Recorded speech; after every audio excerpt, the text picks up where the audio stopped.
diseñado para brindar conocimientos clave sobre cumplir con las obligaciones fiscales en el Ecuador de forma clara, práctica y sin complicaciones. Durante esta masterclass conocerán los conceptos más relevantes para evitar errores comunes, prevenir sanciones y administrar sus negocios de manera segura y alineados con la normativa tributaria vigente. Para quienes deseen obtener un certificado de participación, recuerden que pueden solicitarlo completando el formulario que se encuentra fijado en el chat. Este certificado será un excelente respaldo para su hoja de vida profesional. Estamos transmitiendo en vivo vía Zoom y también desde nuestro canal de YouTube. Así que si tienen preguntas, pueden escribirlas en el chat. Al finalizar, tendremos un espacio dedicado para responder todas sus inquietudes. Además, les invitamos a conocer los programas de especialización de Educamedia, donde encontrarán diplomados como Community Management, Diseño Gráfico, más IA, Análisis Jurídico y, por supuesto, Ciberseguridad. Estos programas están diseñados para impulsar su perfil profesional y brindarles herramientas aplicables en el entorno laboral actual. Compartiremos los enlaces en el chat para que puedan conocer más. Para iniciar esta capacitación tenemos el gusto de presentar a nuestra ponente invitada, la magíster Stephanie Carvajal, abogada especializada en Derecho Tributario, Aduanero y Administrativo, con una sólida formación académica y una destacada trayectoria en los sectores público, privado y académico. La doctora, en formación en Administración, Hacienda y Justicia en el Estado Social por la Universidad de Salamanca en España. Máster en Tributación Internacional, Comercio Exterior y Aduanas en la Universidad Externado de Colombia. Magíster y especialista superior en Tributación por la Universidad Andina Simón Bolívar. Además, licenciada en Comunicación Social y abogada de los tribunales y juzgados de la República del Ecuador. Su experiencia incluye cargos en la Corte Nacional de Justicia como coordinadora jurídica y secretaria relatora de la Sala Especializada de lo Contencioso Tributario, así como procuradora de grandes contribuyentes en el Servicio de Rentas Internas, SGI. En el sector privado ha formado parte de prestigiosos estudios jurídicos como Larreategui, Meithaler y Zambrano Abogados y Carvajal Gaibor Abogados y Consultores. Ha sido postulante a jueza en la Sala Especializada de lo Contencioso Tributario de la Corte Nacional de Justicia en los concursos del 2023 y 2024. Docente universitaria en programas de pregrado y posgrado de Derecho Tributario y Administrativo y capacitadora independiente en litigación oral. Actualmente ejerce en libre ejercicio profesional y actúa como secretaria arbitral en la Cámara de Comercio, la Cámara de la Industria de la Construcción y el Centro de Arbitraje y Mediación Consenso. Ponente invitada en temas de derecho público, coautora del libro Análisis y Actualidad del Derecho Administrativo y miembro activa de los institutos IDEAS y el Instituto Ecuatoriano de Derecho Tributario. Estamos seguros de que su conocimiento será de gran utilidad para todos. Damos la más cordial bienvenida a la magíster Stephanie Carvajal. Adelante, doctora. Gracias, muchísimas gracias a Educamedia por abrir estos espacios que nos ayudan a difundir información súper importante para emprendedores relacionado a la materia tributaria. A Maristel Llerena, quien cordialmente me extendió esta invitación. De igual forma, a Luisa por su excelente presentación y a todos y cada uno de los que se han unido a este webinar y lo seguirán haciendo en el transcurso de esta noche. Bueno, este es un tema súper interesante. Nosotros tenemos que ver que materia tributaria es parte del derecho corporativo. Muchos emprendedores, sean personas naturales obligadas a llevar contabilidad, sociedades, cualquier tipo de sociedad, sea de hecho o de derecho, tiene que ver con que debemos cumplir con estas obligaciones tributarias. De cierta forma, el derecho tributario se vuelve un dolor de cabeza para aquellas personas que quieren emprender, para aquellas personas que quieren iniciar una actividad económica, pues de cierta forma pelear con la administración tributaria o estar inmerso en procedimientos administrativos de determinación o en procesos coactivos, esto se vuelve un dolor de cabeza para cualquier emprendedor.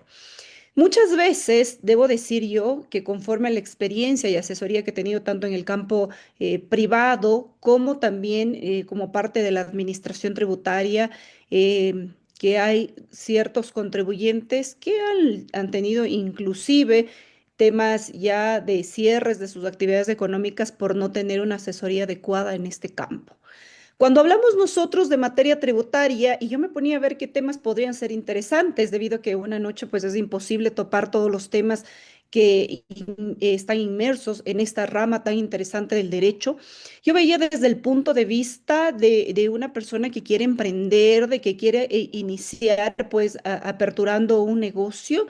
Y es el momento que uno tenga que conocer cómo yo debo realizar.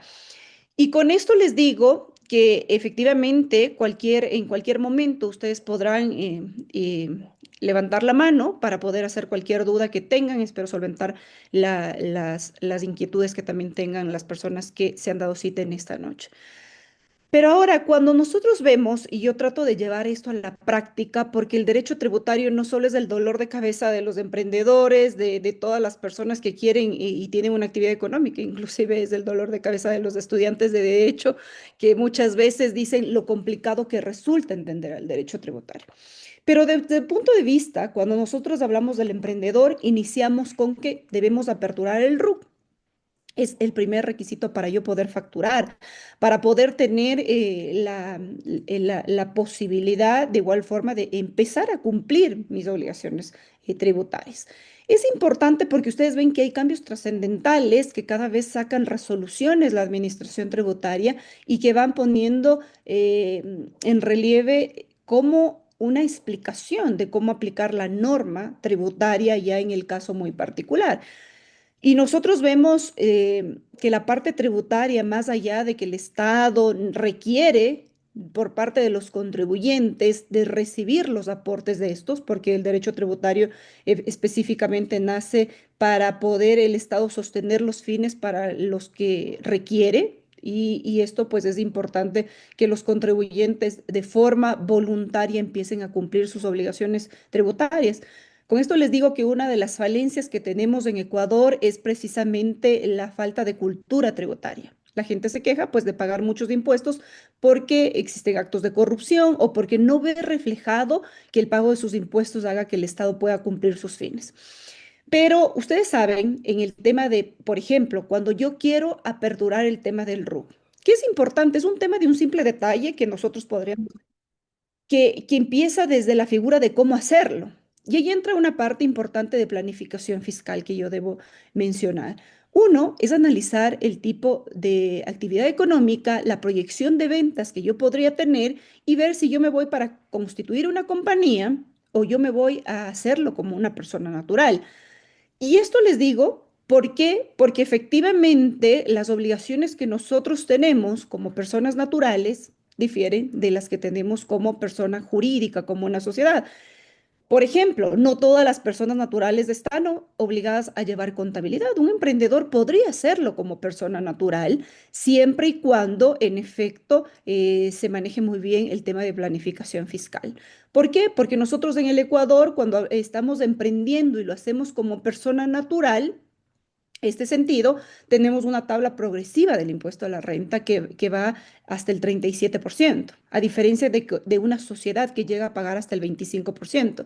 Entonces, es un tema de planificación que a veces el tema de no querer constituir una compañía puede ser por los costos administrativos que esto requiere. Están obligados a llevar contabilidad desde el primer día, pues que se empieza a facturar y es importante, y el control que yo puedo tener ya en el campo de una compañía como una persona jurídica independiente de la persona natural.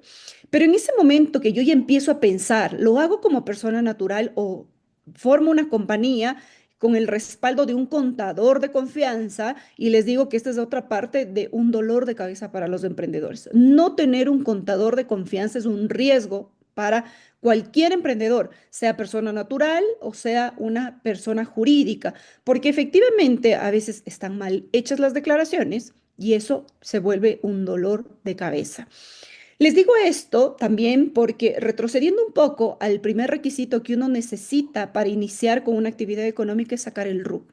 Pero ese RUC ya empieza a dar información importante a la administración tributaria. Por ejemplo, a simple vista de algunos datos que ustedes ponen, es el domicilio fiscal. Ese domicilio fiscal que en materia tributaria es súper importante porque no es el hecho de poner una simple dirección o poner un simple correo que nunca lo voy a aperturar, sino que efectivamente me da la necesidad de que yo sepa actualizar ese RUC en el momento que yo requiera, sea en los medios de contacto, sea el tema de la dirección física y de igual forma todos los datos proporcionados en el RUC. Esto tiene que estar permanentemente actualizado. El hecho de que la administración observe o que un procedimiento de determinación, el contribuyente no pueda recibir alguna notificación, es un tema riesgoso. Les digo esto porque también están acostumbrados las personas que abren el RUC a poner un correo que ni siquiera lo revisan o a poner el RUC del contador que ni siquiera tiene una responsabilidad tan cercana como tendría un gerente general en una compañía. Y empiezan los problemas de no defenderse de los procedimientos administrativos sancionadores que ocasiona un perjuicio. Y cuando hablamos de temas tributarios, hablemos de temas económicos. Es justamente el perjuicio que pueden tener los contribuyentes al momento de no hacer. Pero además de eso, ¿qué nos hace el derecho tributario? Nos hace tener que estar necesariamente actualizados de las constantes reformas que lo hace siempre la iniciativa del Ejecutivo, la sanción que realiza el Legislativo y la aplicación que lo realiza la Administración Tributaria a través de la emisión de resoluciones. Todos estos cuerpos normativos nos obligan a estar preparados, no únicamente a los abogados que manejamos en temas tributarios, sino a los emprendedores que podrían cometer errores al momento de manejar estas disposiciones jurídicas. Porque efectivamente el hecho de no saber cómo yo debo aplicar una norma es un perjuicio que yo podría considerar. Ya vemos, tenemos beneficios fiscales, tenemos temas de deducciones de gastos que podrían tener una inflación en la base imponible. Tendría yo la necesidad de pagar más tributos si no conozco cómo puedo bajarme los gastos. O tendría yo la importancia también de entender que si yo hago una mala declaración, eso es vinculante para el contribuyente y que más adelante la administración, ¿qué podría hacer? Iniciar la vía coactiva. Imagínense ustedes que en casos muy particulares, yo he visto que cosas muy sencillas pueden llevar a grandes problemas a los contribuyentes. Con esto les digo, casos muy reales que he visto yo de cerca, malas asesorías, por ejemplo, en el tema de qué tarifa aplico yo del IVA, cuando tengo una tarifa del 0% y una tarifa del 15%. En su momento teníamos del 12%.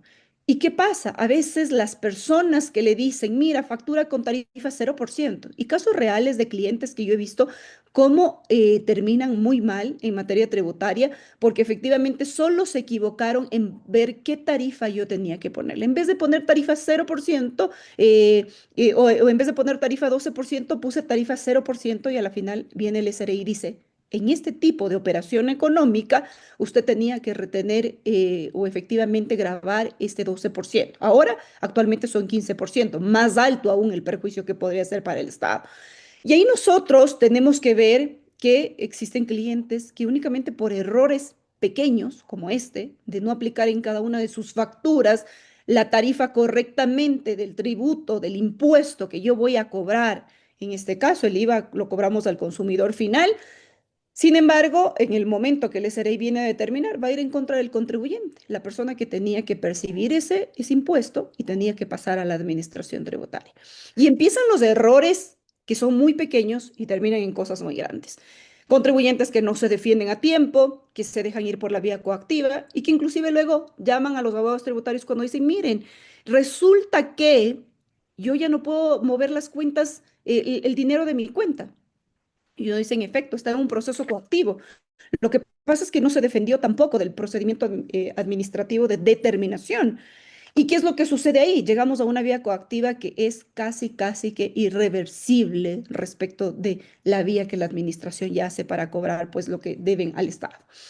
Además de eso, nosotros tenemos que ver que en materia tributaria tenemos deberes formales que inclusive llevan multas, multas que tienen que ver con contravenciones cuando yo me voy a inobservar la ley o faltas de reglamentarias cuando yo inobservo un reglamento que terminan en procedimientos administrativos sancionadores por parte de la administración, estableciendo multas. Inclusive el tema de clausura, que es una de las sanciones más graves que podrían tener en materia tributaria, pero de igual forma las multas pecuniarias llegan a ser altas, única y exclusivamente por la inobservancia, tanto de leyes como de reglamentos. Entonces ahí es la preocupación de todos los emprendedores de tener un respaldo jurídico, de tener un respaldo contable y poder realizar las cosas a tiempo, de una forma de hacerlo de una forma preventiva, más no solo de una forma de cómo resuelvo los riesgos que ya tengo ahora como emprendedor. Y resulta que hay emprendedores que de una u otra forma tienen una proyección importante de ingresos que van afectando, pues, y de igual forma van afectando también la posibilidad de tener algún tipo de deficiencia en el cumplimiento de estas obligaciones fiscales. Ahora, ¿qué tenemos nosotros? Brevemente, los deberes formales que como todo contribuyente tenemos que necesariamente observar es que nosotros en materia tributaria tenemos deberes formales no solo de los contribuyentes, y ahí me voy a detener algo que es importante porque los sujetos pasivos de esta relación que se arma jurídica entre el contribuyente y el SRI no es únicamente del contribuyente, sino también del responsable. Y yo les digo que vi casos muy de cerca en la Corte Nacional cuando estaba yo justamente realizando sentencias en esta materia, que veía cómo ciertos gerentes generales se afectaban mucho en el tema de, yo ya me deslindé de esta compañía y no hice nada más al respecto. Recordemos que materia tributaria está guiada y está regulada también por el derecho corporativo, forma parte de entender la conexión con el derecho societario. Entonces, no es el hecho de que yo físicamente me desprendí, ya no asomé más por la compañía, sino la obligación que tengo de renunciar a ese cargo que yo tengo, para que efectivamente el SRI no me persiga como un representante y responsable por representación. Entonces, imagínense ustedes todo el sinnúmero de situaciones que se va dando en materia tributaria, los riesgos que yo tengo y cómo solidariamente un administrador de una compañía, llámese un gerente, puede estar inmerso en un proceso coactivo. Tal vez no única y exclusivamente por lo que él generó como persona natural, sino por su conexión con esa persona jurídica que dejó de pagar tributos o ni siquiera dejó de pagar tributos, lo hizo de una forma incorrecta.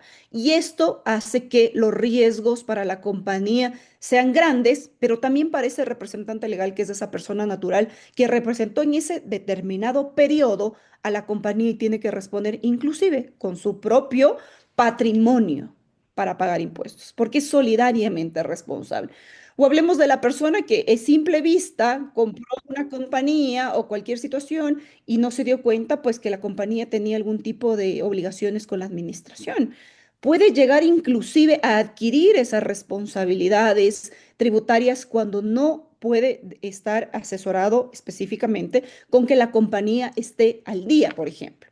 Ahora, además de eso, nosotros vemos que en materia tributaria, pues no solo tenemos leyes, leyes orgánicas, leyes ordinarias, tenemos que cumplir también de cierta forma ordenanzas que se crean otro tipo de tributos, ya no hablamos de impuestos, hablamos de tasas, de contribuciones especiales de mejoras que también están dentro del radar del derecho tributario. Reglamentos que son sacados por el Ejecutivo, pero específicamente para saber cómo aplicar las leyes en materia tributaria.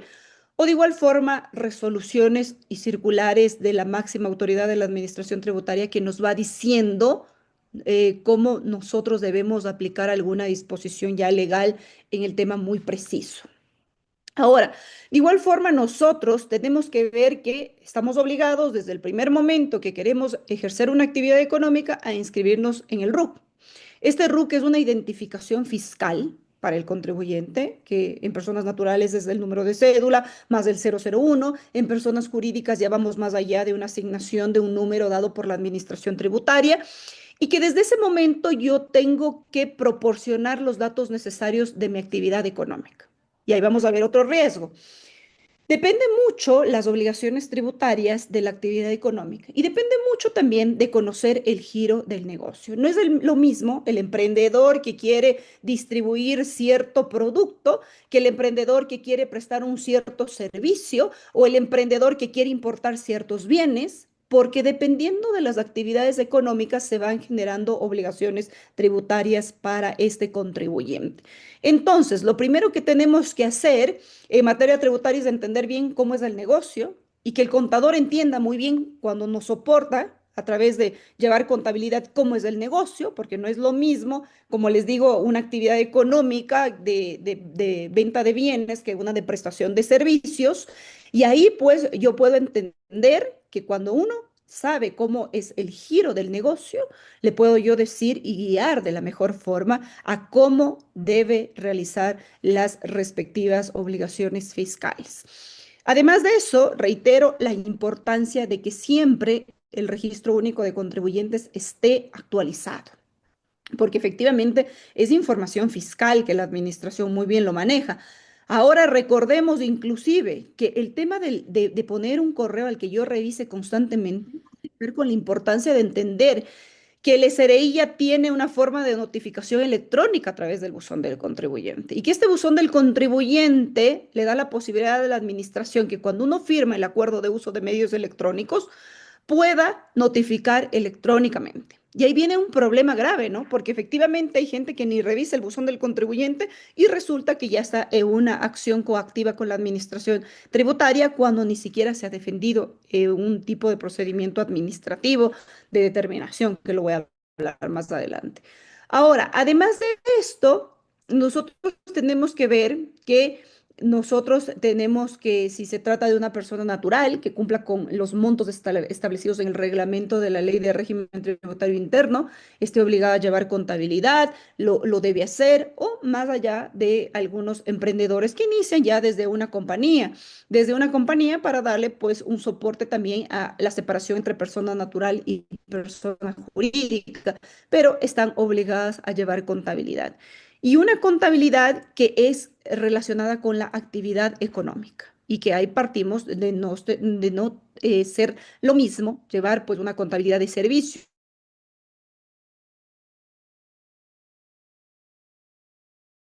las declaraciones que corresponden.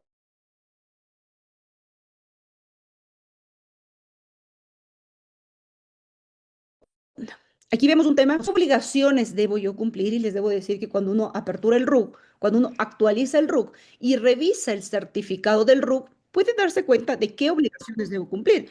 Me dicen si yo tengo que hacer un impuesto, una declaración, por ejemplo, mensual del IVA, una declaración semestral del IVA, que también depende de la actividad económica que yo esté realizando. Y ahí ven ustedes siempre el derecho tributario tiene una relación con el tipo de actividad. Y luego tenemos el tema de, por ejemplo, facilitar a los servidores públicos que son parte de la administración a cualquier tipo de inspección, a un tipo de control o inclusive a proporcionar información que uno cree que no es relevante, pero que sin embargo, si nosotros vemos en la actualidad, con la última reforma que hubo en el tema de la prescripción de obligaciones tributarias, tenemos que guardar por lo menos unos 5 años la documentación.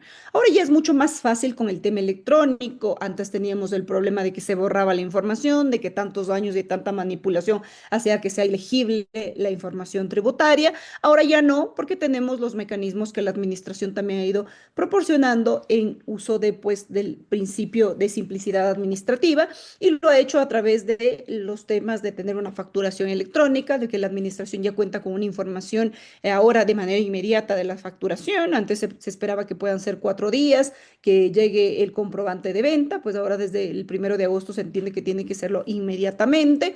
Y de igual forma, pues la administración va teniendo un respectivo control. Porque eso sí es importante que ustedes sepan que nunca la administración tributaria se queda conforme con lo que usted declaró. No, la administración va a buscar de cierta forma qué le faltó al contribuyente declarar o qué monto lo declaró en un valor menor al que tenía que hacerlo, para que justamente ejerza sus actividades de control, de fiscalización, y ahí hacemos uso de esa facultad determinadora que tiene la administración, y en cualquier momento uno podría estar inmerso en un proceso de determinación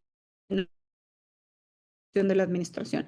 Y ahí es un tema de defenderse para que nosotros logremos pagar lo justo, ¿no? Porque no se trata de pagar menos, pero sí lo justo. Y la administración pues siempre va a perseguir un poco más y el contribuyente tendrá que defenderse también con sus argumentos. Además, nosotros tenemos que ver que debemos de exhibir cuando la administración me dice exhíbame su contabilidad o exhíbame sus libros contables o documentos relacionados que considere la administración oportuna.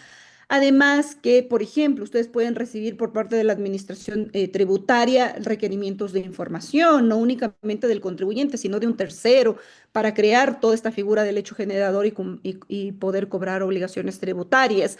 Y de igual forma es importante porque uno podría decir, ¿y por qué me solicita mi información de otra persona? Porque la administración está en la capacidad de pedirle a la persona que tiene una relación económica con el contribuyente una explicación para poder investigar, porque la administración lo que hace es investigar lo que usted no declaró. Porque con el cruce de información que tiene la administración tributaria con terceros, con las mismas instituciones del Estado, inclusive si nos vamos al campo internacional, con otras administraciones tributarias, o ya en el tema ahora que está de moda, el tema del ROTEF, de la UAFE, en la cual la administración hace este cruce importante de información de cómo así pues no declaró todo. Y hay que tomar en consideración que no todo lo que ingresa a cuentas del emprendedor, del contribuyente, tiene que ser un ingreso grabado para el pago de tributos. Ahora, de igual forma, nosotros vemos que estas obligaciones tributarias que se van creando, se vuelve un poco complejo, porque nosotros en materia tributaria tenemos que ver qué tributos nomás yo debo cumplir. Y hablemos, por ejemplo, en una actividad económica normalmente se cumple el impuesto a la renta de forma anual, el impuesto al valor agregado, que puede ser de forma mensual. Dependiendo si yo tenga temas de importaciones, deberé considerar el tratamiento del impuesto a la salida de divisas y también temas efectivamente el impuesto a los consumos especiales cuando se trata de algunos de los productos que estén inmersos en este listado que tiene el Estado de gravar con el impuesto a los consumos especiales. Tendré que ver yo, dependiendo de qué, repito, de la actividad económica que cada contribuyente tiene. Porque si soy un exportador, voy a poder pedir yo de igual forma devolución del IVA. Si me trato de importador, soy importador, podré pedir yo una devolución del ISD, dependiendo de la materia prima que esté en el listado del COMEX que nosotros tenemos en cada uno de los años y que tiene que ver con derecho aduanero también. Y de igual forma tengo que yo soportarme en estas actividades económicas para saber qué anexos debo cumplir, porque no solo tengo que cumplir declaraciones, sino también tengo anexos que dependen de la actividad económica. Si es el tema minero, pues tendré que hacerlo, o si se trata de esto, ¿qué tengo que estar yo al día en todas estas obligaciones tributarias? Porque el incumplimiento acarrea multas pecuniarias. Y hay un sinnúmero de contribuyentes que inclusive teniendo que declarar en cero, no lo hacen y empiezan las multas pecuniarias mes a mes. Y gastos importantes que yo les digo de personas naturales que inclusive dicen, pero ¿por qué si yo tenía que declarar en cero? Porque es un deber formal y la inobservancia de un deber formal acarrea multas pecuniarias. Y gente que inclusive muchas veces solo que hace, abrió el RUC, se olvidó de que existía el RUC y luego vino con este tipo de multas y dice, pero ¿por qué si yo no tuve ninguna actividad económica o inclusive yo traté de ya no hacer caso al tema del RUC? No, porque así como yo aperturo el RUC, lo puedo suspender y así como lo suspendo, lo puedo desactivar y en ese momento se dejan de generar las obligaciones tributarias.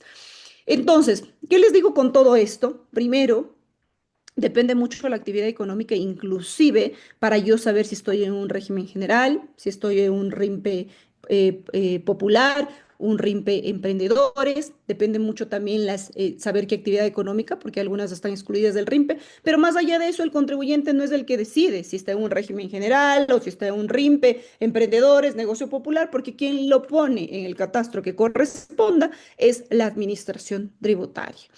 Y de igual forma es importante porque dependiendo de cómo yo soy catalogado por la administración tributaria, debo cumplir obligaciones tributarias. Entonces, no es lo mismo aquella persona que está catalogado como un RIMPE popular que como un RIMPE emprendedor, porque efectivamente cambian radicalmente también sus obligaciones. O un RIMPE o ya un régimen general, que ya entramos pues para empresas medianas o aquellas que tengan actividades económicas que están excluidas en el RIMPE. Entonces, con esto que les digo yo, nos obliga siempre a este tipo de conversaciones, a uno poder estar al día para que efectivamente yo sepa qué hacer frente a cada una de mis actividades económicas. Además les digo esto porque uno pretende que siempre cuando uno hace una declaración y la gente se ha acostumbrado a hacer declaraciones, inclusive para ahorrarse la mínima cantidad de pagar a alguien que sepa cómo realizar las declaraciones. Y les digo, porque de un caso real pasó que un cliente lo quiso hacer de forma personal, sin la ayuda de ninguna persona que podría realizar este tipo de declaraciones. Y en un caso muy particular que a mí me llamó la atención y ahorita estamos peleando con la administración tributaria, a la persona se le fueron unos ceritos de más. Y en vez de poner, pues, $3,000 que tenía de ingresos, puso $300,000, que podría ser una aberración, pero imagínense, la administración iba a iniciar un proceso coactivo porque la declaración es vinculante al contribuyente. Y uno para hacer una sustitutiva, cuando realiza una declaración mal hecha, la puede hacer únicamente en un año desde la declaración. Y este contribuyente pues no entendió lo que hizo hasta que la administración iba a empezar pues ya con su proceso de determinación y le notificó con una comunicación de diferencias y le dijo, mire, hágame la sustitutiva respecto de estos $300,000. Y el contribuyente decía, no, porque yo no tengo esos ingresos. Pero es un error porque efectivamente la administración no quiso considerar la sustitutiva que el contribuyente la realizó fuera del año. ¿Y por qué? Porque la norma me dice, no porque la administración también quería hacerlo. Pero se trataba de un error que no lograba probar la capacidad contributiva que tenía este sujeto pasivo, que no lograba probar que efectivamente él haya tenido ni siquiera en sus cuentas $300,000, ni siquiera sumaba en todas sus cuentas $300,000 y entra en un problema, que en este caso muy particular, pues tuvimos que ir primero a retrotraer el proceso hasta poder presentar un reclamo y ejercitar pues los mecanismos de impugnación administrativa que tenía el contribuyente para lograr pelear de que en efecto pues la coactiva no sea la que pretende cobrar el contribuyente. Son pequeños errores que les digo son de la vida real y que efectivamente nos llaman a la reflexión de cómo debemos manejar nosotros la responsabilidad y las obligaciones que tenemos con la administración tributaria. Y no solo con la administración tributaria central, que es el Servicio de Rentas Internas, sino también cuando nos vemos ciertos impuestos seccionales que tenemos que cumplir, el tema de la patente, dependiendo del giro del negocio, aquellas personas que se dedican a espectáculos, el impuesto a los espectáculos públicos, el impuesto a los activos en el exterior y varios impuestos que yo voy teniendo dentro del ordenamiento jurídico que hace que a veces la gente no sepa cómo manejar. Ahora inclusive, como les digo, el tema del impuesto a la salida de divisas, que cualquier emprendedor que usa su tarjeta de crédito va a tener una conexión ya directa con la administración y siempre la tuvo cuando pase la fracción exenta, que tenga que tributar ese impuesto a la salida de divisas declarando el contribuyente mismo. Entonces, son cosas importantes que yo les digo y que se van dando modificaciones también para que la administración tenga una información en tiempo real con el contribuyente y de igual forma que pueda ejercitar muy bien sus facultades, que tiene facultades legales, pero de igual forma siempre que el contribuyente conozca cuáles son sus obligaciones. Yo creo que con esto les he hecho como un tema general de qué podría pasar con el tema de emprendedores y quisiera mejor abrir para preguntas, dudas que ustedes tengan y poder solventar. No sé, ustedes, Educamedia tiene la palabra, cómo será el desarrollo de esta importante información también. Agradecemos sinceramente a Estefanía por esta valiosa masterclass que nos ha permitido entender mejor las reglas fiscales que todo emprendedor debe conocer. Les invitamos a que nos puedan levantar la mano y dejar sus consultas en el chat. Y si nos están viendo por YouTube, nos pueden escribir también en los comentarios. Este es el momento para aclarar cualquier duda pues darles soluciones prácticas, así que aprovechen el espacio, por favor.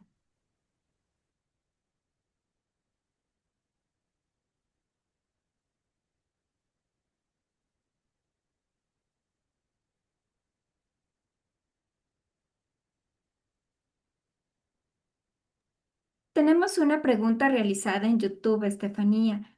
En una compañía limitada, si los socios son solidariamente responsables por sus aportes, ¿por qué las multas son muchas veces excesivas? ¿Por qué las multas? A ver, cuando nosotros hablamos de multas, y gracias a la persona que hizo la pregunta, tenemos que ver con el incumplimiento de deberes formales. Hablemos, es importante porque son dos cosas distintas. Una es el tema de multas por el incumplimiento de deberes formales, no declaré, no presenté el respectivo anexo, y nosotros tenemos que ver que cuando uno constituye una persona jurídica, si bien es responsable por el monto de sus participaciones y demás, no le deslinda la posibilidad del ejercicio de la facultad sancionadora que tiene la administración tributaria para la inobservancia, como les decía, de leyes y reglamentos. Entonces, una cosa es los deberes formales que yo no cumplí en el transcurso de las actividades que yo tuve, y otra cosa, pues, es el tema de cuando yo ya tengo que responder frente a la administración tributaria por alguna obligación que se encuentre firme, que se encuentre líquida, que pueda ir inclusive a la acción coactiva. Pero algo que es importante, y yo les decía hace un momento, el tema, por ejemplo, de los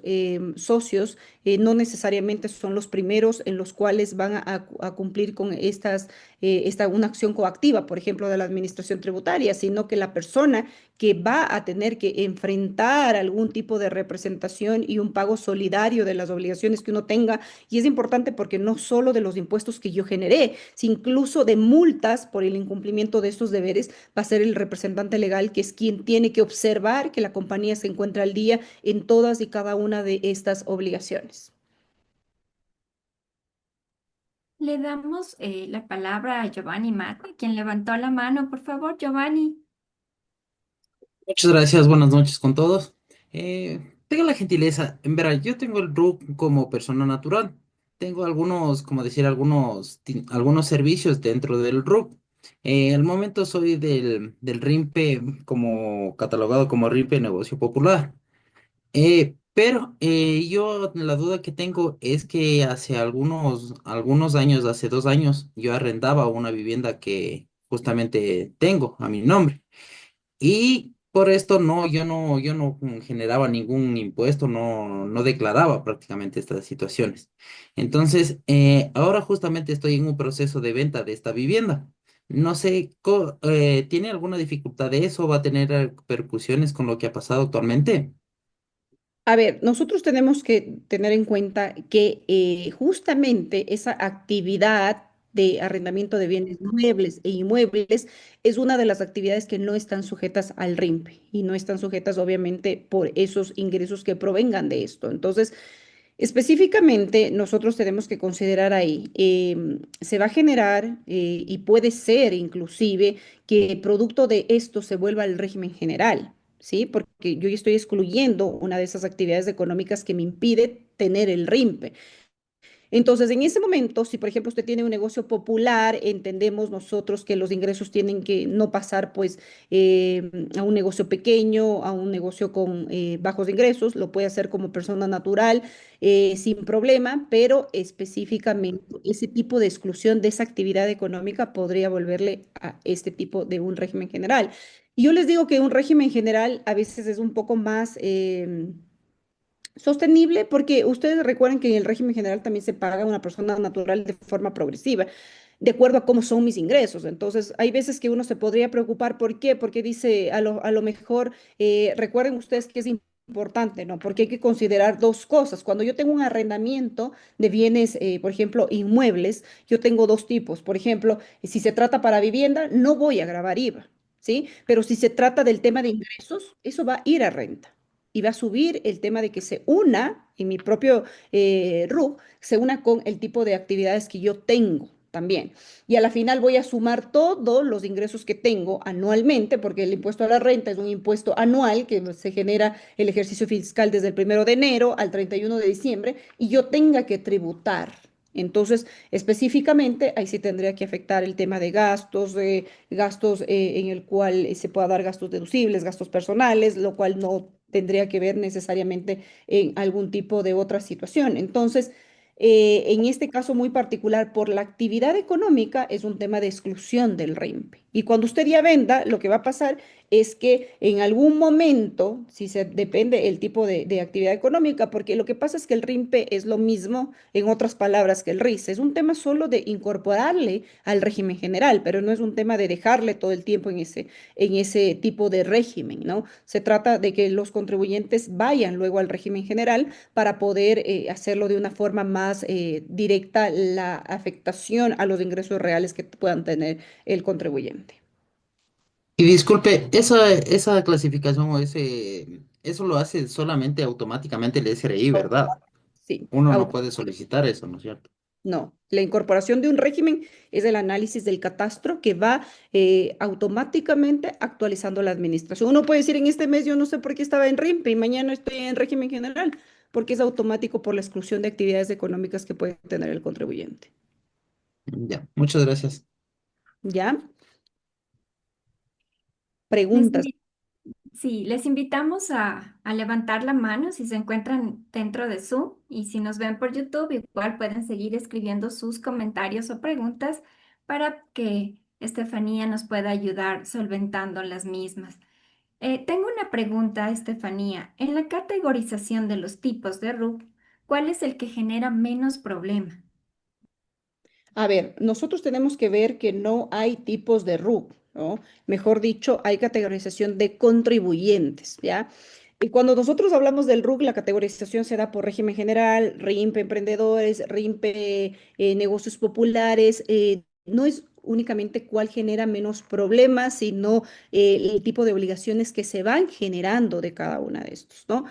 Nosotros, por ejemplo, recordemos que todo tiene una razón de ser. ¿Y qué busca la administración? Ir dando una cultura tributaria al contribuyente, porque aquella persona que factura menos de $20,000 no le interesa tener un problema pues con la administración de tener exclusivamente el tema de facturación electrónica, de poder llegar hasta el punto de poder inclusive tener y pasar a otro tipo de RIMPE. Entonces, ¿qué es lo que promueve la administración? Empecemos por un RIMPE, negocio popular, en el cual usted tiene ciertas características muy puntuales, por ejemplo, ventas anuales hasta $20,000, solo personas naturales, no va a pagar usted impuesto a la renta, va a pagar una tarifa fija, el impuesto al IVA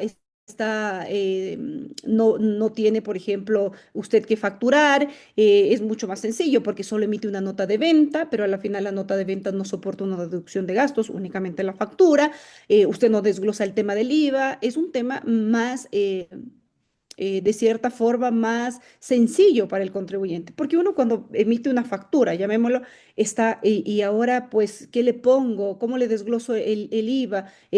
¿Cuál es la tarifa? Y eso es la persona que justamente no tiene una relación estrecha con el derecho tributario. Entonces, justamente el SRI dice, ¿por qué no empezamos usted con RIMPE? Teniendo en cuenta la exclusión de actividades que tengo, porque todo en materia tributaria tiene que ver con las actividades económicas, y usted no está obligado ni siquiera a llevar contabilidad, no está obligado a realizar retenciones. Y si no, luego yo ya veo y digo, no, como RIMPE Emprendedor, usted ya está en crecimiento. ¿Qué dice? Tenemos ya ventas anuales, imagínense, en 20,001, ya usted ya pasa a RIMPE Emprendedor. Es decir, ¿por qué por $1? Porque efectivamente esa es la categorización que da el SRI, hasta 300,000. Y si usted mañana ya tiene 301,000, ya pasa al régimen general. Entonces, y si tiene ya 300,000, está obligado a llevar contabilidad como persona natural. Es el momento de planificar fiscalmente y decir, o me quedo como persona natural, tal vez llegando a pagar el 37% de impuesto a la renta, porque es una tabla progresiva, o yo llego a aplicar una tarifa únicamente de compañía que es hasta el 25% y con algunos beneficios que podrían darse inclusive, ¿no? Y ahora, por ejemplo, ya el RIMP emprendedor ya no importa si usted es persona natural, puede ser también una sociedad, pero lo importante es las ventas que usted genere anuales. De igual forma, usted tiene una tarifa única anual, según una tabla progresiva del RIMPE, de $60, por ejemplo. Usted debe declarar el IVA también tiene obligación anual de renta, sí, tiene una facturación ya electrónica. Imagínense, el negocio popular tiene notas de venta, usted ya tiene facturación electrónica. ¿Está obligado a llevar contabilidad? No, pero usted ya debe llevar registros de, como lo llama la administración, de ingresos y egresos para llegar a establecer la base imponible que usted va a pagar o aplicar la tarifa del impuesto. No realiza retenciones, salvo que el SRI lo llame por resolución, porque ahora el SRI, antes uno sabía específicamente quién es agente de retención, quién no.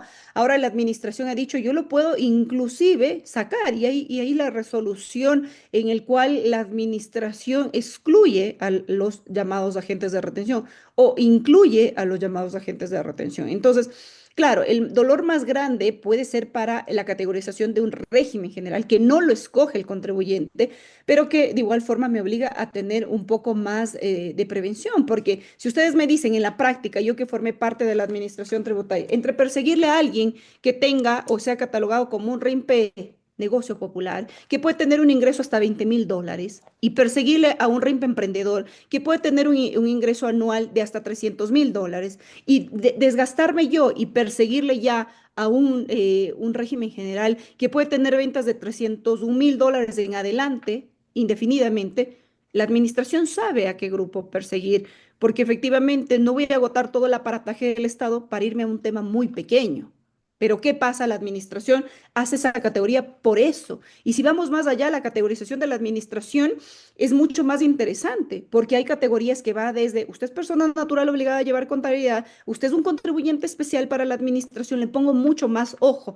O más allá de eso, usted es un gran contribuyente. Ya hablamos de temas de Supermaxi, de temas de mi comisariato, gente que aporta y que si ustedes ven el catastro no llega a 500 personas, sea jurídica, persona natural, pero que efectivamente la administración creó un propio departamento para poder investigar ingresos que no sean declarados por esto.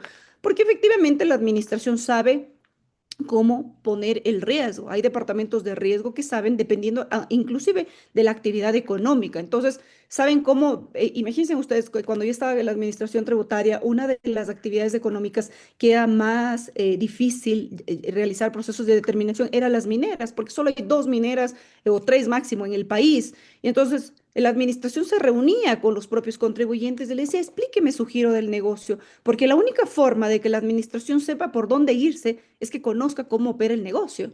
Y ahí es cuando la administración sabe cómo realizarlo. Entonces, si me dicen esta categorización, ¿quién está en riesgo? Yo creo que el que más factura siempre va a estar en un tema, pero aún así la administración no alcanza a todos los años realizar procesos de auditoría al que más factura. Y ahí es cuando se va viendo perfiles de riesgo de acuerdo a la actividad económica que puede existir. Eso es. Le damos la palabra a Elian Trejo, por favor. Buenas noches, ¿cómo están? Un saludo especial a la Estercita. Hola, a los años. ¿Cómo estás? Muchas gracias por la clase. Miren, nosotros tenemos un negocio desde hace algún tiempo y siempre me ha quedado una duda. Espero que pueda resolverla. Muchas gracias. Mire, nosotros estamos calificados por la Junta Nacional del Artesano. Nuestra categoría es artesanal, artesano, en este caso. Y hacemos facturación electrónica. En la facturación electrónica hay algunas opciones en las que debemos tomar y nosotros estamos exentos de cobrar IVA por todo lo que porque esa es nuestra categorización. Pero en la facturación electrónica, cuando se crean los productos, hay tres opciones que yo les entiendo como IVA y siempre he tenido esa duda. Hay 0%, no objeto impuesto y exento del IVA. ¿Los productos se deberían crear con qué categoría? ¿Con 0%, con no objeto impuesto o con exento del IVA? ¿Y para qué serían cada una de estas categorías? Ya, gracias. Es súper importante esto y nosotros ahí vamos viendo cada una de estos. Y hay una diferencia que a veces podría parecer muy sencilla, pero no es así. ¿Qué es lo que sucede? Nosotros tenemos en el tema del IVA, como yo les decía, dos tarifas. 0% que aplica a ciertos bienes y a ciertos servicios que están establecidos a partir del artículo 52 de la Ley de Régimen Tributario, y otros que son no exentos, o mejor dicho, no sujetos al IVA, ¿ya? Cuando nosotros vemos que un de respectivo producto graba IVA 0%, está diciendo que está grabando IVA. Y es algo que uno podría decir, pero ¿por qué? Si el 0% a la final no le va a afectar y no va a sumar, porque, por ejemplo, en el caso de educación, nosotros tenemos tarifa 0%. A la final, si usted le ven, el subtotal va a ser el mismo porque no tiene una aplicación al subtotal de una tarifa que no sea 0%, el tema de medicinas, el tema de... Pero luego nosotros tenemos una tarifa 15%. Y si le ponemos en el caso muy particular, y les digo con este ejemplo para lograr llegar también a que las otras personas entiendan, en el tema de salud, si ustedes ven una de las exenciones a no cobrar el 0% del IVA, es el tema de cirugías estéticas, de todo lo que tenga que ver con estético. Uno diría, pero es un tema justamente de salud, sí, pero está excluido de esta situación. No puedo yo cobrar el 0%. Tengo que necesariamente cobrar la tarifa que me dice la norma, que es el 15%. Ahora, en el tema de los artesanos, nosotros se trata de una exención. Ustedes tanto así, les digo, existen ciertos, bueno, cuando cumplan con respectivos requisitos que se puedan dar, pero cuando yo hablo de una no sujeción, quiere decir que yo no debo ni siquiera pensar en aplicar una tarifa, ¿sí? En aplicar alguna tarifa que yo pueda pensar de 0 o 15%, ¿sí? Y claro, hay límites que son excesivamente importantes también respetar. Por ejemplo, hay algunos artesanos, y yo les digo que pasaba mucho en la administración o en casos cuando yo revisaba de la Corte Nacional, que los artesanos saben cómo manejarse. Uno pensaría que el artesano es aquella persona pues que no tiene muchos ingresos y que inclusive pues podría darse. Nosotros veíamos casos muy de cerca de que ciertos artesanos seguían con la calificación de artesano, pero vendían más que uno de régimen general o vendía más que una persona que no tenga esa calificación, porque la gente también suele de cierta forma saber cómo manejarse en esto. Entonces, eso es un tema que es muy importante saber. Pero si usted me dice, y en el tema de la facturación, ¿cómo podría darse? En el tema, ustedes tendríamos que ver muy de cerca cómo ustedes tienen en la norma, ¿sí? Si, por ejemplo, aperturamos la norma y usted me dice, cumplan, puede emitir comprobantes con IVA cero. Nosotros tenemos que ver que eso se trata de una tarifa, no estamos tratando de una sujeción. Entonces, si la norma es clara y dice los artesanos deberán emitir facturas con tarifa cero, yo debo escoger tarifa 0%. Nunca no sujeción. Por ejemplo, cuando me dice no sujeción, la norma mismo me dice, y esa es la lectura que yo tengo que hacer de materia tributaria. ¿Qué me dice la ley de régimen tributario? Está la lista clara. Me dice qué bienes o qué servicios están grabados con tarifa cero, tarifa 15% ahora que tenemos, y cuáles están en la no sujeción. ¿De dónde saco eso yo? De la propia ley, no, no me puedo inventar. Si a mí me dicen los artesanos deberán facturar con IVA 0%, debo elegir yo la tarifa 0% para la factura. Eso es. Tenemos una pregunta más, Estefanía. Bueno, ¿en qué momento, qué condiciones económicas fiscales tengo que tener para empezar a emitir facturas? ¿Cómo hago el proceso para poder emitir facturas? Quería comentarle a Cristian que próximamente vamos a tener un taller para indicarles paso a paso cómo se pueden emitir las facturas, pero Estefanía queda a disposición si responde también la Sí. pregunta. A ver, la primera parte no la escuché bien. A ver, ¿cuál era la pregunta? ¿En qué momento o qué condiciones económicas fiscales tengo que tener para empezar a emitir facturas? Ya, perfecto, es importante. Aquí nosotros tenemos que ver que cuando yo aperturo el RUC, que les digo es la identificación fiscal que tenemos como contribuyentes, tengo que ver la actividad económica. Ahí cuando yo aperturo el RUC, el SRI de forma automática me va a decir, pues si yo estoy en un régimen general, negocio popular, RIMPE negocio popular o RIMPE emprendedores. Y ahí llega el momento en el que yo tengo que decir, si se trata de un RIMPE negocio popular, debo emitir notas de venta, no tengo otra opción. Si se trata del RIMPE Emprendedores o un régimen general, debo emitir facturas, así sea facturando, por ejemplo, servicios profesionales. Yo soy abogada y a lo mejor facturo $1.000 mensuales, ¿ya?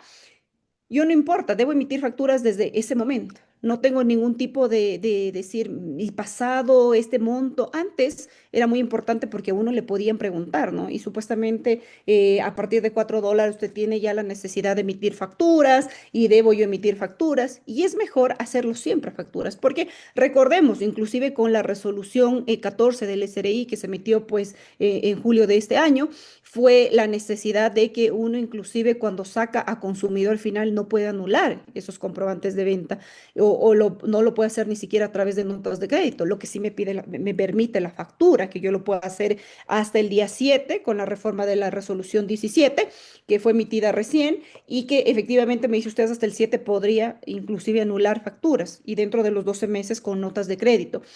Y ahí nosotros vemos, entonces no es que yo tenga un momento para yo iniciar a emitir facturas, depende mucho de que yo ejerza una actividad económica. Yo ejerzo una actividad económica, estoy obligado a sacar el RUC, estoy obligado a empezar a emitir facturas y de ahí, ¿cómo puedo hacer para emitir facturas? Y ahora es mucho más sencillo, inclusive el SRI tiene un facturador electrónico que ustedes pueden hacer, inclusive por el SRI en línea, se meten a facturador SRI, crean, es una forma sencilla de hacer un tema de prueba. Luego el tema de producción, por ahí emite sin ningún costo, con la única diferencia de que no le llega de forma automática al correo de la persona a la que usted le facturó, pero lo puede usted enviar en el formato RAID y ahí pues puede enviarle a través de este facturador SRI. Y si ya es algo mucho más grande, ya hay muchos softwares que se dan la posibilidad de uno poder facturar desde el celular o algo, pero con la necesidad de que se lo haga siempre, siempre, siempre con facturación electrónica, porque esto, inclusive les digo,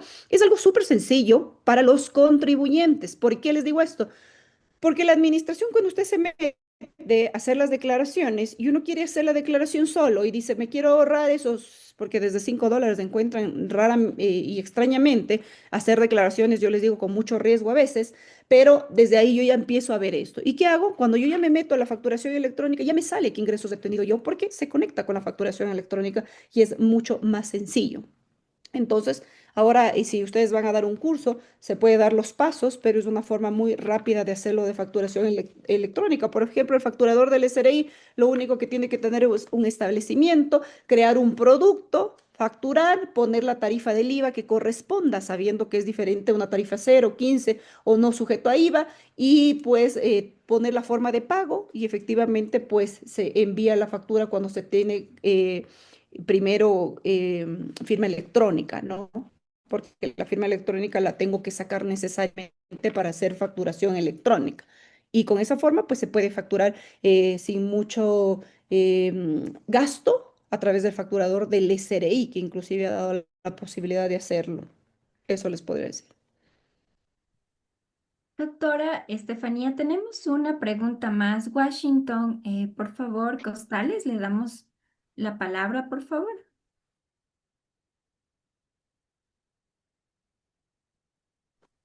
Sí, buenas noches.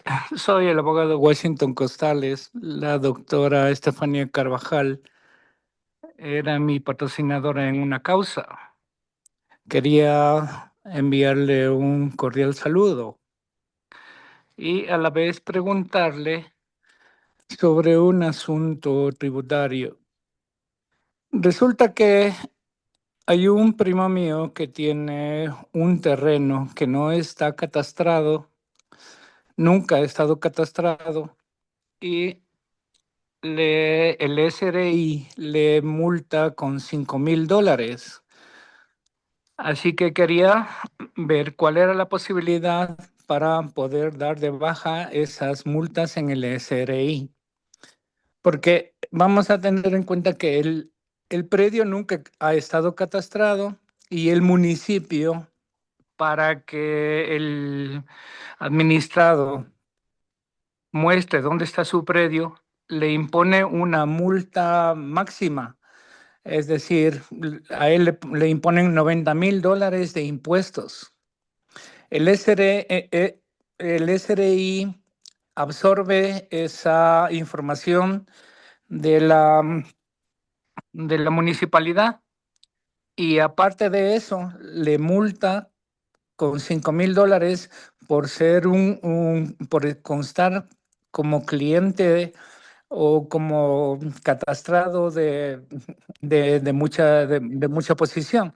Entonces yo quería preguntarle a la doctora Carvajal, ¿cómo puedo dar de baja esas multas que tiene el cliente mío? Ya. Gracias.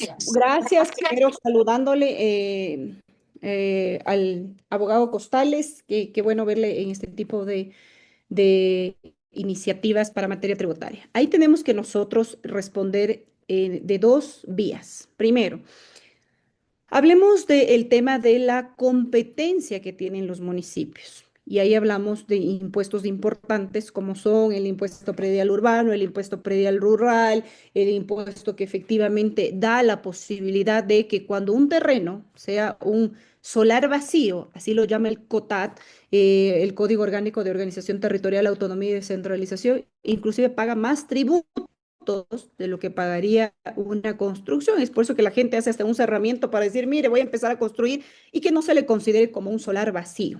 Ahora, hay que revisar muy bien el caso particular, cuál fue lo que la administración hizo, porque nosotros tenemos que ver aquí que las competencias de cada administración son legal y constitucionalmente establecidas. Primero, el municipio puede realizar multas a través de cada uno de los impuestos que maneja, impuestos de carácter seccional, porque ahí hablamos de temas de cuál es el municipio, en qué cantón está ubicado el terreno, y ahí tenemos que ver muy bien también de todos los impuestos y todos los tributos, porque hablemos que los acts municipales, al tener una facultad constitucional y legal, pueden crear impuestos, pueden crear tasas, pueden crear contribuciones especiales de mejoras, los impuestos a través del COTAD, las tasas y contribuciones especiales de mejoras a través de ordenanzas. Hay que ver muy bien cuál es el tributo por el cual está realizando ese tipo. Si me ayuden a pagar, ay, apagando un... Ya.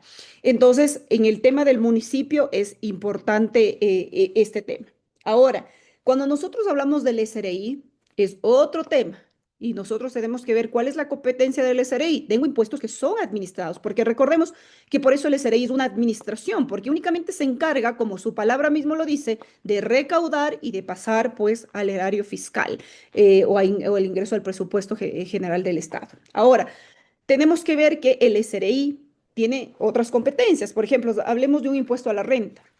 Y puede ser que el SRI se vaya es un incremento no justificado, que usted tiene que pagar tributos y por qué usted no tiene este catastro y nunca declaró. Porque todo tiene una conexión con las administraciones. Y por esa parte que el SRI persiga por impuesto a la renta. O se me ocurre, usted tiene un catastro y ese catastro fue parte de una herencia, o fue parte de un legado, o fue parte de una donación, y usted tiene que tributar. Pero ven, la competencia de este impuesto, ya que hablamos del impuesto a la renta, del impuesto a las herencias, del impuesto que es administrado por el SRI, tiene que partir de eso. ¿Y por qué pone la administración? Porque persigue justamente lo que yo les decía. Hay personas que no declaran y la administración... Doctorita, permítame que le interrumpa. No es por el tipo de herencias u otro motivo, es porque el municipio le ha catalogado como gran contribuyente, Ya, pero eso. esa propiedad no está catastrada, no se sabe dónde es. Entonces, solamente por el hecho de que tiene 700 hectáreas, le han puesto a 3.000 hectáreas y a $3.000 la hectárea y le mandan al catastro de grandes contribuyentes. Pero la verdad no es así, porque otros predios aledaños tienen la misma área y tributan solamente $2.500 de impuestos. Entonces, hemos ido al municipio con el reclamo y ellos dicen, no, acérquese al SRI. ¿Cómo se podría solucionar este asunto? Ya, a ver, nosotros vemos que aquí tenemos el tema del municipio y yo les digo que justamente hay una conexión importante. El hecho de que usted me diga no está catastrado, yo creo que existe un avalúo catastral por lo cual el SRI tiene un valor en el cual me dice usted, porque el SRI no es que el que va a medir y le dice, mire, este predio tiene X situación, sino esa es una información que la tiene necesariamente el tema del municipio y también tiene una conexión con el SRI.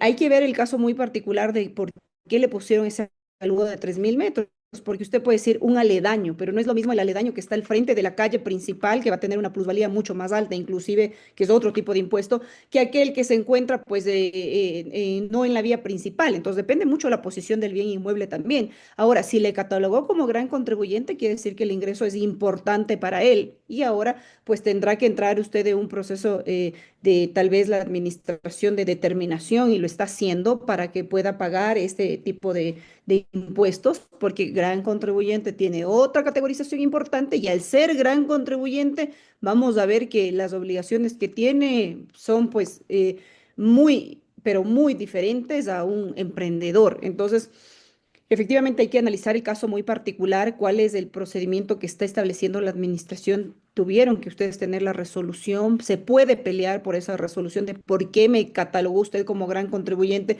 si no paso los rangos de referencia para ser un gran contribuyente y pelear por esa Sí, categoría. lógicamente. Resulta que cuando yo hago el reclamo de que no es gran contribuyente, al siguiente año le quitan del catálogo de grandes contribuyentes y le ponen otro valor.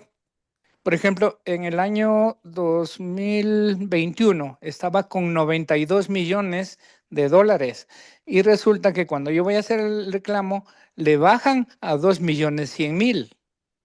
Entonces ahí hay una información errónea que transmite el municipio de Quito o el catastro hacia el SRI y ahora el pobre cliente está multado con 200.000 o 400.000 dólares.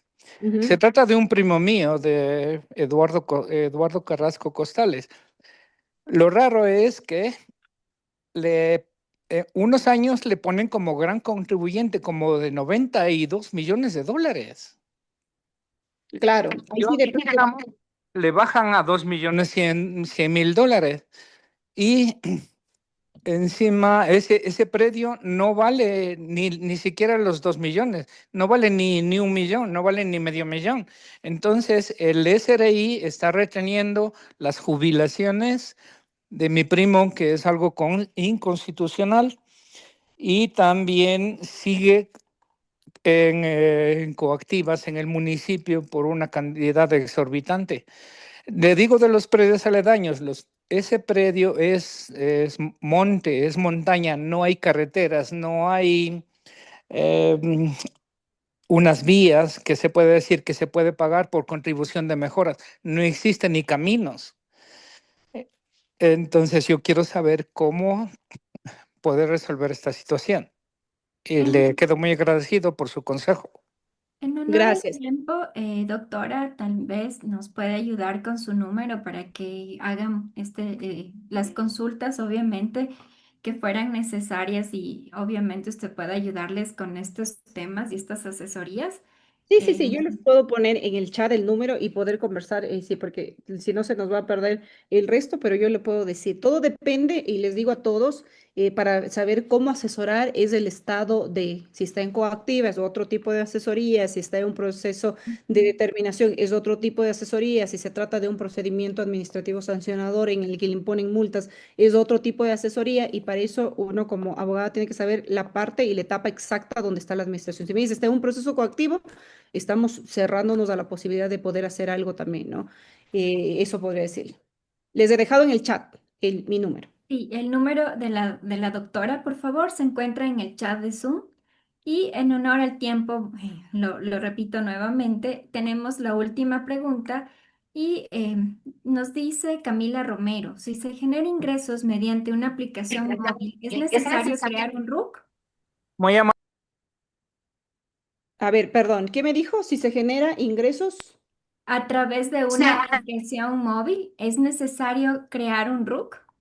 a través, sí, el tema de no importa dónde, el tema es que yo genero ingresos. Acordémonos que el impuesto a la renta es un impuesto que justamente grava todo lo que proviene del trabajo, lo que yo estoy Ujú. haciendo. No sé, estoy vendiendo algún tipo de producto por una aplicación, eso no importa, genera y justamente el impuesto a la renta. Otra cosa es que yo llegue a la fracción básica desgravada y tenga que declarar, eso es otra cosa totalmente distinta, eso es otro tipo de conciliación que debemos hacer luego, pero el impuesto a la renta grava los ingresos que provengan del trabajo, del capital, cuando yo invierto en un banco a plazo fijo, en inversión, etcétera, tengo rendimientos financieros que deben ser tributados también en el impuesto a la renta y también lo que proviene de las actividades empresariales. Entonces, todo esto genera. Ahora el tema es saber si paso la fracción básica desgravada, que cada año va cambiando, para ver si tengo que pagar impuestos. Pero si yo tengo que facturar y tengo que abrir un RUC, claro, es la única forma de yo poder facturar. Pero ahí vamos de igual forma a lo mismo.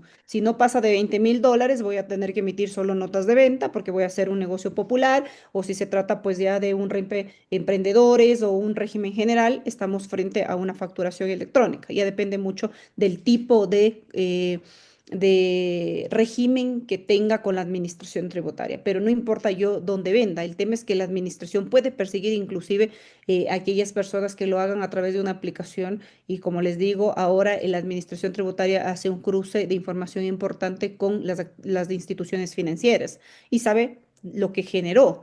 Y hay algunos tipos de ingresos que no necesariamente van a ser ingresos grabados, pero tendré que darle yo una explicación de un proceso de determinación a la administración de existir. Eso es, Luisa. Muchas gracias, doctora Estefanía, por toda la charla que nos ha brindado esta noche, Creo que hay sumamente una pregunta adicional interesante. solo de Cristian Serrano, no sé si le solventamos rapidito Eh, antes de... Ah, sí, Gracias, Cristian, por gracias, favor. doctora. Muy amable, buenas noches. Una consulta, para todo el tema de los gastos que se generan por conceptos de publicidad, que generalmente están anclados a la tarjeta de crédito, en este caso, ¿se tendría que hacer una liquidación de compras y servicios para poder registrar ese gasto como deducible? A ver, ¿cómo anclados a la tarjeta de crédito? Es decir, o sea, todo lo que es la pauta de Facebook, Instagram, TikTok, o sea, todos esos pagos se hacen a través de la tarjeta de crédito. Ya. Entonces, como eso están afuera y no emiten una factura como tal, entonces a mí me habían indicado que para poder sustentar ese gasto y que se convierta como deducible, se tendría que hacer una liquidación de compras y servicios, cargando obviamente el tema del 15% de IVA, va a pagar ese valor y de esa manera ese gasto ya se convertiría como un valor deducible para lo que es impuesto a la renta. A ver, nosotros tenemos que ver que si se trata de un tema de gasto de publicidad, tenemos un tope máximo, que es el 2% de lo que, de los ingresos, y ahí hay que tener en cuenta ese tope. Ahora, nosotros, conforme la disposición, tenemos únicamente el tema de facturas. Hay que ver que los gastos de Facebook no son tan importantes, ¿no? O puede ser que sea muy importante, yo gaste pues en Facebook, yo que sé, unos 5.000 dólares, tendré que ver el mecanismo de poder ser deducible este tipo de requerimientos, pero la administración, más allá de ver el amparo que ustedes tienen, la única forma de emitir una liquidación de compras es que efectivamente pues yo no sepa y no me puedan dar una factura. Y sería un tema de yo facturarme para decir, pues yo he pagado y yo asumir el tema del IVA. O sea, eso sí es así. Pero de igual forma, pues habrá que ver en el caso muy particular si es importante el gasto que yo estoy teniendo para hacer algo así, ¿no? Porque caso contrario, les digo, hay personas que no llegan a la fracción básica desgravada y es como crear algo que no se requiere. Depende mucho el caso particular, pero en ese caso, pues Facebook no le va a emitir una factura, debería hacerlo, pero de igual forma, pues los gastos deducibles únicamente son aquellos que también puedan sustentarse con algún comprobante importante, ¿no? Entonces, podría pensarse en ese tipo de situaciones, pero analizando el caso muy particular, si amerita o no. Eso sería. Muchas gracias. Doctora, muchas gracias. Gracias por todo lo que nos ha podido impartir el día de hoy acerca de este tema muy importante para todos. Nuevamente desde Educamedia le agradecemos su participación y le invitamos nuevamente a una charla que nos pueda dar en algún otro momento. Será bienvenida igualmente, doctora Estefanía. Gracias. Yo nuevamente reiterar pues el agradecimiento a María Esther, a Educamedia, a Luisa, a todos los que se han dado cita en esta noche. Súper interesante el tema tributario. Me pueden seguir en las redes sociales también. Siempre estoy hablando de estos videos y es importante estos espacios, que la única forma de poder cumplir con las obligaciones tributarias, de evitar multas, es estar bien asesorado. Y les digo, no una asesoría únicamente en el problema, sino una asesoría preventiva que permita no llegar a un problema. Eso les puedo decir, extenderles mis felicitaciones, porque a veces es muy cansado después del trabajo, pues lograr estar en estos espacios, pero a la final espero que haya sido información práctica que pueda no haberles aburrido también, porque es cansado. Eso les puedo decir. Para nada, doctora, sumamente interesante, nos mantuvo a todos atentos. Muchas gracias. Gracias y que tengan una buena noche. Igualmente, gracias. Antes de cerrar, les recordamos que quienes deseen el certificado de participación deben completar el formulario de registro disponible en el chat. Además, pueden unirse a nuestro grupo de WhatsApp para estar atentos a las masterclasses, recursos, diplomados exclusivos de Educamedia. El enlace también está disponible en los comentarios, así que no se olviden de darle un clic ahí. Con esto llegamos al final de nuestra masterclass, Reglas Tributarias para Emprendedores. Ha sido un placer acompañarlos y esperamos que este contenido les sea de gran utilidad en su camino emprendedor. Muchas gracias y buenas noches. Gracias, buenas noches.